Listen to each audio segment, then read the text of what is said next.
There were no decisions made in the executive session. I will get this. Tim.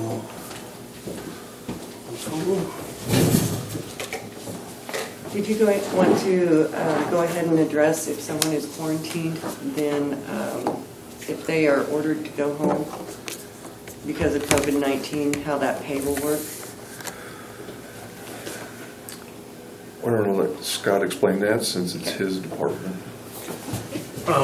If an employee does have to quarantine, they will be paid administrative leave, which is regular pay. It's going to be as administrative leave so that we can track it. Now, this is going to be if it's a quarantine that is generated by the health department? Yes. And not a self-quarantine. You just can't come in and say, I was a half a block away from Correct. somebody that was positive. It has to be gone through the proper channels to make it has to be official. documented. Yes. Okay. I think you need a motion. Okay, do I hear a motion to go ahead and adopt this policy? And I'll second that motion. All those in favor? Aye. All opposed, same sign.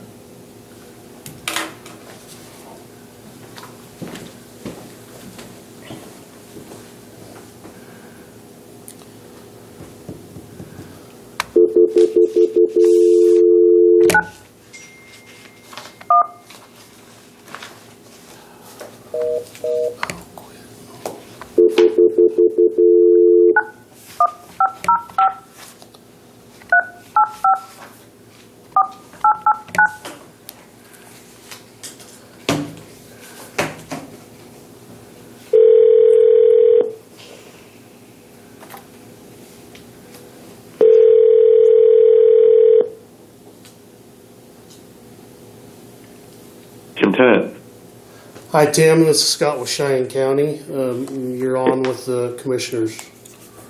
Oh, okay, great. Let me, if you don't mind, let me patch in Libby Ogard. She's up in Wisconsin. She's would be authoring the grant we're going to be talking about here. So just bear with me. Let me add her to the call. Okay.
Oh, is Libby, you there? Yes, this Okay. is Libby. Is the county board there? Yes. Okay. Somehow I got, I was on hold with Sharisa.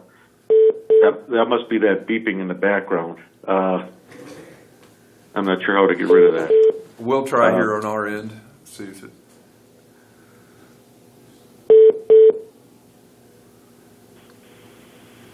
Because I was on hold with her.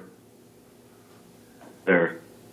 Yeah, I was on hold with her, and then you guys called me. Okay, good morning. Okay. Good morning. And Libby, you're there? Yes, I am. Oh, great. Hey, thanks for doing this. I mean, we would have, if this whole coronavirus situation hadn't occurred, we would have been there in St. Francis this morning. So I'm glad you could take the time to chat. So let me start off. I'll give a little overview, and then I'll turn over to Libby, and we can talk about this build grant and what we'd like to propose to Cheyenne County. Anyway, so it's been almost 2 years this journey of pursuing the NKCR lines that serve Cheyenne County, and then also up into the 4 counties in Nebraska over towards Ulm and Franklin. And we're at the point where we have a purchase agreement. We're ready to sign, and our funder is busy preparing the last few agreements we have to sign with them, and then we'll be escrowing money and then making filings to the Surface Transportation Board and that sort of thing. So we're there. It is never an easy process, but certainly all the times we've been up to Kansas and Nebraska, the cooperatives along the railroad, have relayed to us how much not having direct rail services has hurt them, and obviously we do understand the impact it has on the communities and the counties, as far as wear and tear on your infrastructure and that sort of thing because of the additional amount of trucks. So basically, we're there. We see an opportunity in a lot of business, and we have agriculture, and there's other things we can develop and are actively trying to develop. So with that, what we have here, and I'll let Libby get into it, but there's an opportunity to go out and leverage some of the capital dollars we have for rehabilitation of the railroad through this build grant application, and it's a federal DOT a grant. So what we need is a governmental agency to act as an applicant. I mean, we have the matching dollars and that sort of thing, so we're not obviously asking for any money from any of the counties because we have it, and like I said, we just want to leverage that funding. So this is the second meeting we've had in 2 days. The thought process has been with us to have one entity in Nebraska and one in Kansas to act as a joint applicant, because not only because it's rural, but having two governmental bodies will enhance our chance for success. So that's kind of the broad overview. But I'll turn it over to Libby, and she can get into nuts and bolts a little bit more, because she's the expert in these grant filings. She's done a number of them, and so Libby, you want to expound a little more on the process? Sure. So basically, the build grant was announced in late February. It is due May 18th. They, by statute, so build is one of these programs that gets reauthorized by statute, and they have requested that all the awards for this program be made in September of 2020. And that's not really a surprise, because I think the current administration is trying to use these awards as an election sweetener. What it means is that if we are successful with the award, that we have to be able to obligate the funds by 2022. Obligate is the difference between the award in September of 20, and then we would have to make sure that all the funding is secure.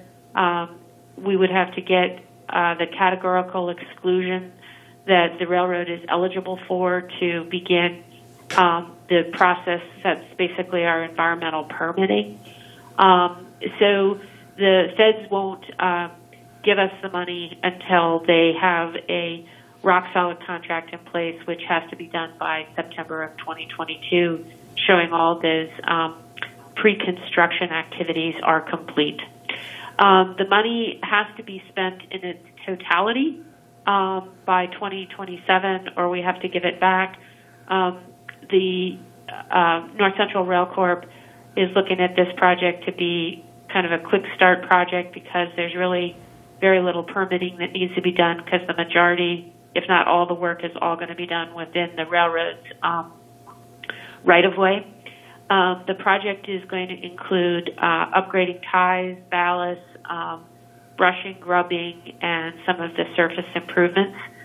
There are some areas of the railroad that are in worse shape than others, so they just have to be brought up to standard so you can run the rail track against it. What this program is it's $1 billion will be awarded. 50% will go to rural communities with less than 200,000 people. So we will be preparing a rural grant. The minimum award is $1 million. We're looking at a project cost of roughly $5 million, although we've just added something yesterday with one of the elevators wanted to add another $500,000, so it'll be $5.5 million, of which the federal grant request, I'm looking at the project at a glance here, is going to be $3 million.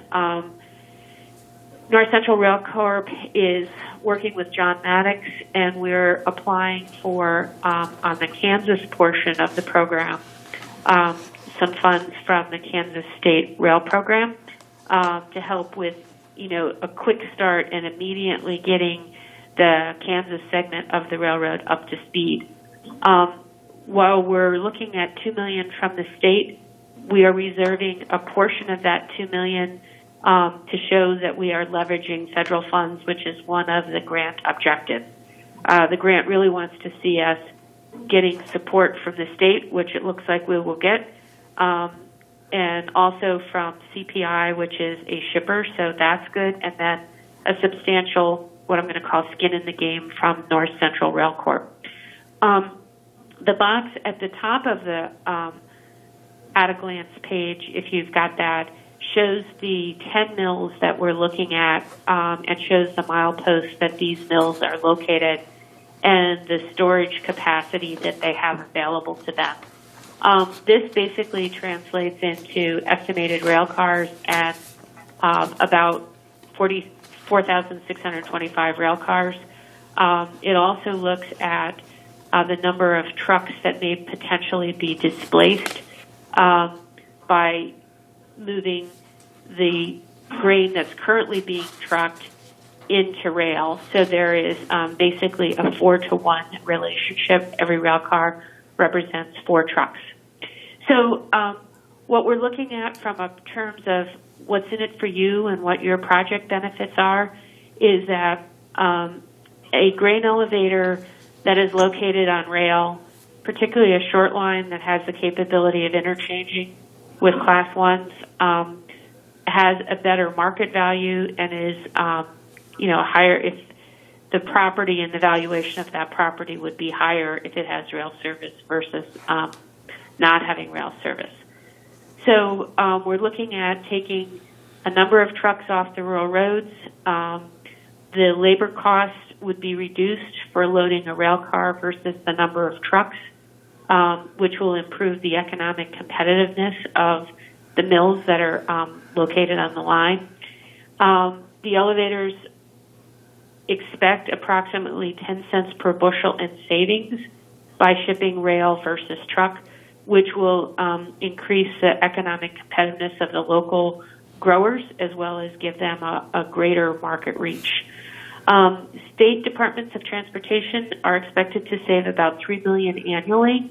There was a study that was done by K-State several years ago that looked at the actual maintenance costs in the counties within Kansas and made estimates based on this represents your county savings in terms of state of good repair and highway maintenance.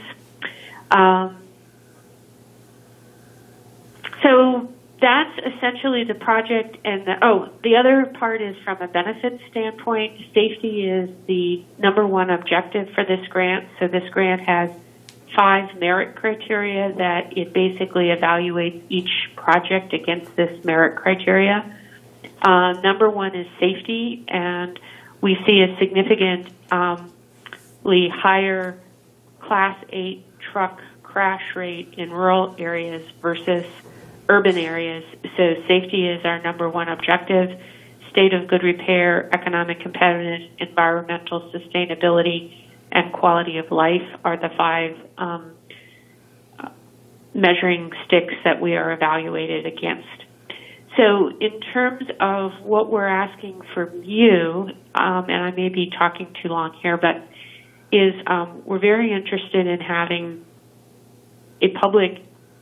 an element of public government has to be the applicant. We, as a short line rail, are not eligible to be a direct applicant in this build program. And so the responsibilities of the applicant include filing a SF 424, which is called a special form. That's what SF stands for, which basically is sort of your application page.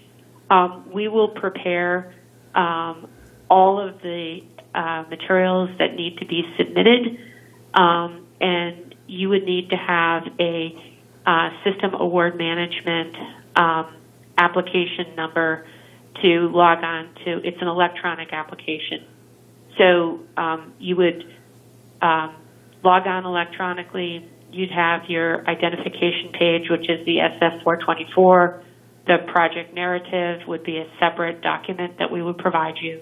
And then the benefit cost analysis needs to be submitted in that same format. It's just simply you go through your browser, select the document,